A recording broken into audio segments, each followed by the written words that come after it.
उमाज किचनमध्ये तुमचं स्वागत आहे। तर मी आज फ्लावरची भाजी केली। फ्लावरचे असे मोठे मोठे काप करून घेतले आणि ते गरम पाण्यात मीठ टाकून 4-5 मिनिटं शिजवून घेतले। नंतर मी त्याच्यामध्ये टाकण्यासाठी लसूण, खोबरं आणि कांदा, कोथिंबीर घेतली। आता कांदा भाजून घेऊ। कांदा कलर बदलेपर्यंत थोडा भाजून घ्यायचा आहे। कांदा भाजल्यावर त्याच्यात खोबरं टाकून घ्यायचं आहे। खोबरंही 2-3 मिनटं थोडंसं तेल टाकून भाजून घेतलं आहे मी ते। नंतर त्याच्यामध्ये लसणाचे काप टाकून गॅस बंद करून घ्यायचा आणि हे मिश्रण गार व्हायला ठेवून द्यायचं आहे।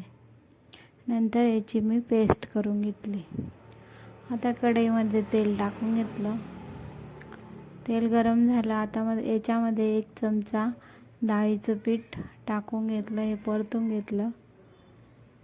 याचा कलर बदलेपर्यंत परतून घ्यायचं आहे। नंतर मी याच्यात कांदा, लसूण, खोबरं, कोथिंबीर याची पेस्ट टाकून घेतली आणि ते पण 2 मिनटं परतून घेतलं। नंतर याच्यात लाल चटणी, गरम मसाला, कांदा लसूण मसाला असं टाकून घेतलं। नंतर मी पाण्यातून गाळून घेतली फ्लावर, चांगली निथरत ठेवली होती। नंतर ती टाकून घेतली, मिक्स करून घेतलं। नंतर मी याच्यात 1 ग्लास पाणी टाकून घेतलं। पाणी टाकून मीठ टाकून घेतलं। नंतर याच्यामध्ये मी थोडी कस्तुरी मेथी हातावर क्रश करून टाकून घेतली आणि झाकण ठेवून हे शिजू दिलं।